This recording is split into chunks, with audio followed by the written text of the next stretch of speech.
모른다. 任せろ。待て。 क्या कोरंदा?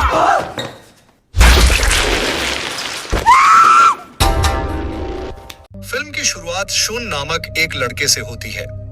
वह अपनी जिंदगी से तंग आ चुका था क्योंकि वह एक नीरस जीवन जी रहा था। वह रोज स्कूल जाता और नियमित रूप से घर लौट आता। यही उसकी पूरी जिंदगी थी। उसकी दिनचर्या में कोई हलचल नहीं थी। इस एकरस जीवन के कारण वह मानसिक रूप से थका हुआ और बीमार रहने लगा था।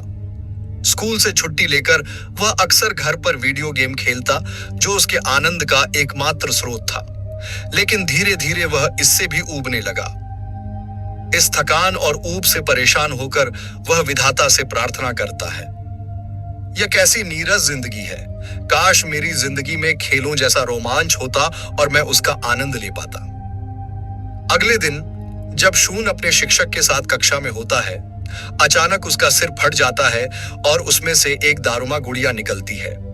यह एक बेहद खतरनाक गुड़िया थी जो कक्षा के हर छात्र को दयनीय तरीके से मार रही थी, जो भी अपनी जगह से हिल रहा था। यह देखकर शुन सोचता है कि शायद विधाता ने उसकी इच्छा पूरी कर दी है। वह दारुमा गुड़िया एक छोटा सा गाना गुनगुनाते हुए गोल गोल घूमने लगती है। इस दौरान जो भी छात्र हिलता, उसकी रक्त शिराएं फट जाती और वह दर्दनाक मृत्यु को प्राप्त होता। स्पष्ट था कि यह सब दारुमा गुड़िया की वजह से हो रहा था। कक्षा में हर ओर खून फैला हुआ था। यह दृश्य देखकर सभी छात्र भयभीत हो जाते हैं और चिल्लाने लगते हैं। दारुमा गुड़िया उन्हें एक एक कर मारने लगती है। तब शुन का दोस्त इस पूरी घटना को मौत का खेल कहता है और कहता है कि उन्हें यह खेल जीतना होगा, डरने की कोई जरूरत नहीं है। वह दारुमा गुड़िया की पीठ पर लगे एक बटन की ओर इशारा करता है और कहता है कि यदि हम यह बटन दबा दें तो शायद बच सकते हैं। यह सुनकर एक छात्र हिम्मत करके बटन दबाने के लिए आगे बढ़ता है, लेकिन दारुमा गुड़िया उसे घूरती है और उसका सिर फट जाता है, जिससे उसकी मौके पर ही मौत हो जाती है। तब शुन बताता है कि बटन के साथ एक टाइमर भी लगा हुआ है और उनके पास केवल 1 मिनट का समय बचा है। यदि उन्होंने इस समय के भीतर कोई कार्रवाई नहीं की तो वे सभी मारे जाएंगे। यह सुनते ही सभी छात्र फिर से घबरा जाते हैं और डर के मारे अपनी जगह छोड़ देते हैं। इसी का फायदा उठाकर दारुमा गुड़िया उन्हें फिर से एक एक कर क्रूरता से मौत के घाट उतार देती है। अब केवल 2 छात्र बचे थे, शुन और उसका दोस्त, क्योंकि वे अपनी जगह पर स्थिर खड़े थे। शुन का दोस्त कहता है, हमारे पास केवल 30 सेकंड बचे हैं, जल्दी करो, मेरे ऊपर चढ़ो और बटन दबाओ। शुन को हिम्मत नहीं हो रही थी, लेकिन समय को देखते हुए वह अंततः तैयार हो जाता है और कूदकर दारुमा गुड़िया का बटन दबा देता है। इससे गुड़िया गिर जाती है और दोनों की जान बच जाती है। हालांकि वे उत्साहित थे, लेकिन शुन के मन में असहजता थी, क्योंकि उसके सहपाठियों को बिना किसी गलती के मरना पड़ा। इसके बाद शुन का सामना अपनी दोस्त इचिका से होता है, जो बताती है कि यह खेल पूरे स्कूल में खेला जा रहा है और वह भी अपनी कक्षा की विजेता है, क्योंकि उसने भी दारुमा गुड़िया का बटन दबाया था। शुन उससे पूछता है, हमारे साथ ये सब क्यों हो रहा है, और वह पुलिस को बुलाने की सलाह देता है, लेकिन समस्या यह थी कि मोबाइल में सिग्नल नहीं था। फिर वे वहां से भागने की कोशिश करते हैं, लेकिन सभी दरवाजे बंद थे। किसी तरह वे स्कूल के एक अन्य क्षेत्र में पहुंचते हैं, जहां और भी छात्र मौजूद थे, जिनमें से अधिकांश ने चूहे की पोशाक पहन रखी थी। तभी उन्हें जमीन पर लिखा एक वाक्य दिखाई देता है, कैट स्पेल। तभी फर्श हिलने लगता है और धीरे धीरे सभी को निगलने लगता है। छात्र जान बचाने के लिए इधर उधर भागते हैं। इस बीच शुन को एक गेंद मिलती है और वह एक बिल्ली के ऊपर बना रिंग देखता है। उसे समझ आता है कि यदि वे इस गेंद को उस रिंग में फेंक दें तो शायद बच सकते हैं। तब सबसे अच्छा बास्केटबॉल खिलाड़ी गेंद को रिंग में डालने की कोशिश करता है। वे जीत के करीब होते हैं, लेकिन तभी बिल्ली की गुड़िया गेंद को रिंग में जाने से रोक देती है और उसे उस खिलाड़ी के साथ फेंक देती है, जिससे उसकी मौत हो जाती है। यह देखकर सभी छात्र डर जाते हैं, क्योंकि अब उन्हें लगने लगता है कि वे यह खेल नहीं जीत पाएंगे। बिल्ली की गुड़िया इचिका को खाना शुरू कर देती है जब वह जमीन पर गिर जाती है। उसी समय शुन वहां पहुंचकर गुड़िया का ध्यान भटका देता है, क्योंकि शुन ने चूहे की पोशाक पहन रखी थी और बिल्ली की गुड़िया केवल चूहे की पोशाक पहने छात्रों को ही निशाना बना रही थी। तब शुन को एहसास होता है कि बिल्ली की गुड़िया उन्हीं छात्रों से संवाद कर रही है। वह समझ जाता है कि वह टोकरी में गेंद फेंककर यह खेल जीत सकता है। लेकिन सभी छात्र डरे हुए थे क्योंकि उन्हें लग रहा था कि यह भी दारुमा गुड़िया के खेल की तरह ही है, जिसमें केवल एक ही छात्र बचेगा और बाकी सभी मारे जाएंगे। इस सोच के चलते उनके बीच बहस छिड़ जाती है। तभी बिल्ली की गुड़िया जाग जाती है और उन पर हमला कर देती है। इचिका और शुन बिल्ली की गुड़िया को भ्रमित करने के लिए उस पर 2 गेंदें फेंकते हैं, एक घंटी वाली गेंद और दूसरी बास्केटबॉल। जब बिल्ली घंटी वाली गेंद को पकड़ने में असफल रहती है, तब वे जीत के करीब पहुंच जाते हैं, लेकिन शुन अपना निशाना चूक जाता है और घंटी को टोकरी में नहीं डाल पाता। अब उनके पास केवल 2 सेकंड का समय बचा था। तभी स्कूल का सबसे ताकतवर लड़का वहां आता है और अपनी जान जोखिम में डालकर घंटी को टोकरी में फेंक देता है। उसका नाम अमाया होता है। यह देखकर इचिका बहुत उत्साहित हो जाती है, लेकिन शुन गंभीरता से कहता है, हमें अभी तक यह नहीं पता कि इस खेल में बचा हुआ व्यक्ति कौन है। तब बिल्ली की गुड़िया उत्तर देती है, शुन, इचिका और अमाया, तुम तीनों ही इस खेल के विजेता हो, बाकी सभी मारे जा चुके हैं। अमाया शुन से कहता है, ऐसे खेलों के पीछे सृष्टिकर्ता का हाथ होता है। केवल सबसे शक्तिशाली लोग ही इसके विजेता बनते हैं और अब हम उस शक्ति के अधिकारी हैं। यह सुनकर इचिका कहती है, शुन तुम्हारे जैसा बिल्कुल नहीं है। वह तुमसे ज्यादा चतुर, शक्तिशाली और दयालु है। यह सुनकर अमाया क्रोधित हो जाता है। तभी बिल्ली की गुड़िया अपने मुंह से नॉकआउट गैस छोड़ती है, जिससे सभी बेहोश हो जाते हैं। अब दृश्य बदलता है। देश की बेहद चिंताजनक स्थिति दिखाई जाती है। लोग इस रहस्यमयी घटनाक्रम से भयभीत और भ्रमित हैं। इसके बाद दिखाया जाता है कि सभी विजेताओं को एक तैरते हुए क्यूब में ले जाया जा रहा है। कई लोग उस पर चढ़ने की कोशिश करते हैं, लेकिन कोई भी सफल नहीं हो पाता। फिर एक आवारा व्यक्ति दिखाया जाता है। जैसे ही वह एक निष्क्रिय रेडियो को छूता है, वह रेडियो अचानक काम करने लगता है। ऐसा माना जाता है कि वह व्यक्ति भी किसी तरह इस खेल से जुड़ा हुआ है। क्यूब के अंदर शून की आंख खुलती है। उसका सामना ताकुमी नाम की एक लड़की से होता है, जो उसकी बचपन की मित्र थी। उनके अलावा स्कूल के अन्य बचे हुए छात्र भी वहां मौजूद थे। उनमें एक प्रतिभाशाली लड़का भी शामिल था। तभी एक स्क्रीन पर एक संदेश दिखाई देता है, चाबियां खोजें, तभी आप यहां से बाहर निकल सकते हैं। इसके बाद वहां 4 लकड़ी की गुड़ियां दिखाई देती हैं। वे बताती हैं कि केवल वही लोग बाहर जा सकते हैं जो इस खेल को जीतेंगे। फिर वे खेल के नियम बताते हैं। आपको आंखों पर पट्टी बांधकर एक निश्चित स्थान पर बैठना होगा। हम एक छोटा गीत गाते हुए आपके चारों ओर घूमेंगे। जैसे ही गीत बंद होगा, आपको अपने पीछे खड़ी गुड़िया का नाम बताना होगा। यदि नाम गलत हुआ तो आप समाप्त कर दिए जाएंगे। सबसे पहले प्रतिभाशाली लड़के को चुना जाता है, लेकिन वह गलत गुड़िया का नाम बता देता है, इसलिए उसे मार दिया जाता है। फिर एक लड़की की बारी आती है। वह भी दिए गए समय में सही नाम नहीं बता पाती, इसलिए वह भी मारी जाती है। अब केवल शुन और ताकुमी ही बचे थे। अब शुन को चुना जाता है। उसे बीच में बैठाया जाता है और चारों गुड़ियां उसके चारों ओर घूमने लगती हैं। गीत रुकते ही पीछे खड़ी गुड़िया का नाम पूछा जाता है। शुन कोई उत्तर नहीं देता। तभी एक आवाज आती है, समय समाप्त। पीछे खड़ी गुड़िया कहती है, अपने अंत का सामना करने के लिए तैयार हो जाओ, क्योंकि तुमने समय रहते उत्तर नहीं दिया। उसी क्षण शुन गुड़िया का सही नाम लेता है। चारों गुड़ियां हंसने लगती हैं और कहती हैं, अब क्या फायदा, समय तो समाप्त हो चुका है। तब शुन मुस्कुराते हुए कहता है, मेरे फोन का अलार्म बजा था, समय समाप्त।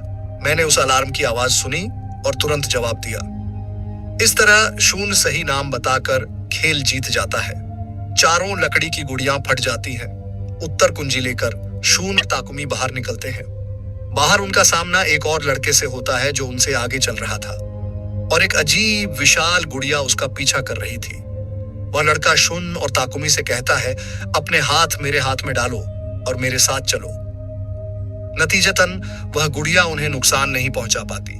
उसी समय इचिका भी वहां पहुंच जाती है।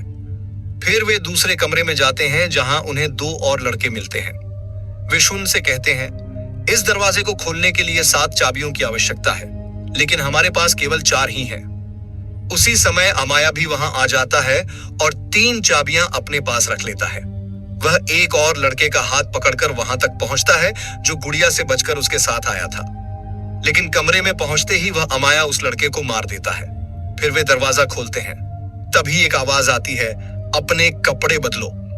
कपड़े बदलने के बाद वे खेल के दूसरे स्तर में प्रवेश करते हैं। दूसरी ओर शहर की पूरी स्थिति को दर्शाया जाता है। यह उजागर होता है कि उस क्यूब के अंदर हो रही हर गतिविधि पूरे शहर में ऑनलाइन लाइव दिखाई जा रही थी। इसका मतलब था कि शहर का हर नागरिक वह खेल देख रहा था। सातों बचे हुए प्रतिभागी एक जमे हुए कमरे में जाते हैं, जहां उनका सामना एक विशाल सफेद भालू से होता है। वह भालू कहता है, इस खेल को जीतने के लिए तुम्हें कुछ सवालों के सही उत्तर देने होंगे। जो भी गलत जवाब देगा वह समाप्त कर दिया जाएगा। पहला सवाल पूछा जाता है, तुम्हारा पसंदीदा भोजन क्या है? सभी अपना पसंदीदा भोजन बताते हैं, लेकिन सफेद भालू कहता है, नहीं, तुम में से कोई एक झूठ बोल रहा है। वे सोच विचार करते हैं और समझ जाते हैं कि वह लड़का झूठ बोल रहा है, जिसका पीछा वह भयानक गुड़िया कर रही थी। इचिका, अमाया और ताकुमी शून को अच्छी तरह जानते थे, इसलिए वे शून पर विश्वास करते हैं। लेकिन दूसरे स्कूल से आए दो अन्य लड़के शून के बारे में कुछ नहीं जानते थे, इसलिए वे उसका समर्थन नहीं करते। सफेद भालू फिर दोहराता है, तुम में से कोई हमारा साथी है और वह तुम सबको हराने के लिए झूठ बोल रहा है। उसे खोजो, नहीं तो सब समाप्त हो जाओगे।